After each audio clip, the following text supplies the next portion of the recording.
So, Hello, darling. Nice to see you. right, where are you at the moment? In an undisclosed location somewhere in the English countryside. Ah, so you're here. I wasn't sure if you were here or if you were back in LA because No, where have you spent most of 2020? I spent most of 2020 in Los Angeles and the UK. I mean, it's been quite a busy year for you. Congratulations, by the way, and new addition to the family as well. Four now. How many have you got? One, I'm way behind. Wow. And boy or a girl? A girl. So she's older than your oldest. She's just turned 9. What a great age is that? That kind of 8, 9. Like three's a nightmare. Yeah.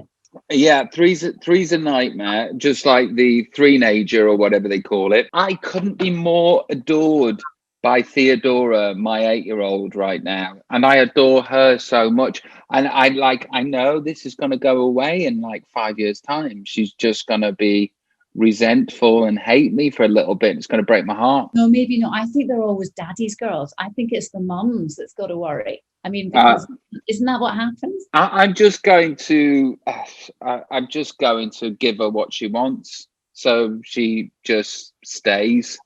That's the best way to do it. Hey, listen, Mm. I've got to say congratulations on the new single as well. Do you know what we need? We need something upbeat and fun and something that kind of reflects what we've all gone through, but makes us all kind of like quite cheerful at the same time. I think you've nailed it on the head as well. Well done. Thank you. I was not going to write a new song for the album, and then my wife made me write a new song for the album because the unnerving thing about my wife is she's always right. And I was she said, "What are you going to do with the Christmas album this year?" I said, "I'll just release something off the album." And she said, "What, nothing new?" And I said, "No, because I've got this great song called Bad Sharon." She went, "Yeah, no, write a new song." I went, "No." She went, "Write a new song." I went, "No, I'm not going to." And she went, "Write a new song, call it I Can't Stop Christmas, go do it now." And I was like, "Okay, I'll go do it." So it's all because of my wife. I love that. She's like your producer, your boss. Yeah, yeah. And but the brilliant thing is, I mean, it does really reflect well what's going on. When did you all write it? Was it quite recent, or did you do it kind of earlier on in the year? I suppose it was August. Yeah, August. That's when, Here to get your head around talking Christmas in kind of summer months. well, you can't, it's not really, Christmas is a state of mind. There you go. There's another title for another song that I will write next year. But if you look at it, I wrote 50 songs for the Christmas present record. You can't write 50 songs in 1 month because it's Christmas and you feel Christmassy. So you have to do it when the fancy takes you. And it was a lot of fun to write, and I hope we got the tone right. And I hope that it just makes people smile. I hope people find it mildly amusing and uplifting. How important is this whole Christmas #1 race to you? I'm not in it. So I think those days for me being in the singles, high in the singles charts have moved on. I'm a kind of albums kind of person now, which is wonderful. But I don't even look at the charts now. And I wouldn't even think that I would get anywhere near up there. But if I did, it would be a Christmas miracle, and I'd be very grateful. Because well, you did it before. I was just looking through. I cannot believe that Something Stupid with Nicole Kidman was 19 years ago this year. Yeah, I know.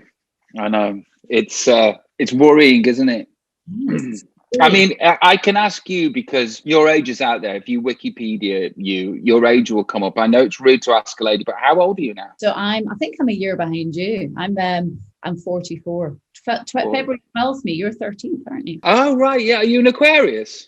Yeah. Yeah. Lovely people, Aquarians. It is what it is, and we just bat on and try to make the best of what we've been given, and achieve all we can achieve with our meager time on the planet. But look, hey, you've been using your meager time on the planet well. So this year is 30 years since you started in the music industry. I guess, well, it's the first one you started with Take That. And if you look back at all that time, honestly, I can't believe it's been 30 years. Can you look back on all that time and kind of pinpoint any moment that you just go, highlight was absolutely then? And I know you've still got another 30 years, whatever to go, but is there any moment so far you go, that year was absolutely amazing. No, because it like coincided with me being incredibly depressed and like mentally ill, and I know that's a somber tone instantly and kind of not like the pop soundbite that's needed for this moment. But like all my best moments were spent at the scraping the bottom of the mental health barrel. So everything that happened, I'm incredibly grateful for, and ultra privileged that it happened to me. But I never ever look back. I'm always looking forward. I need purpose, and I need to keep going, and I need to have projects in front of me.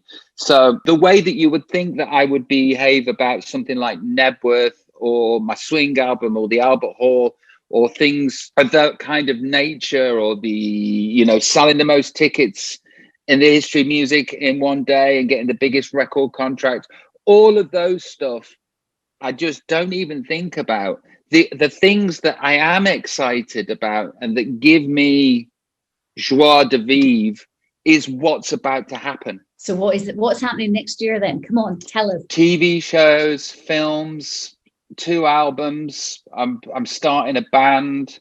I've got art. I'm gonna have a gallery, and I'm gonna DJ at the gallery in the evening. And I want to do that in Berlin. I want to do that in Tokyo. All of this might not happen. See, I have this like splattergun sort of idea thing. I go, want all of these things to happen, and then maybe 1 out of 10 gets done. But these are all the ideas that are formulating in my head, and I want COVID to end so we're all healthy. But on a personal, selfish level, I want COVID to end so I can just crack on with these projects. Yeah, well, it sounds good. Well, the exciting thing is everything you do now, you've got like this team, your family with you. So it'll all be different, and you'll have your groupies, which are the kids, which will be amazing. Yeah, well, they were homeschooled for a while, so they could come with me everywhere, which was amazing. But now they're sort of like based in a school. So it's going to be different because my work calls for me to be away for like months at a time.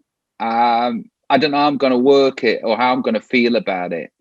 But they'll be with me when they can.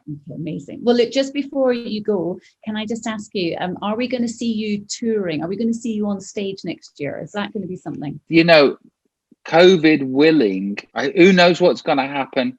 I'm just sat here crossing my fingers, thinking about what ifs and maybes. Let's just hope it's possible. Brilliant. Rob, thank you so much. It's been lovely to see you. Babe, you look so well.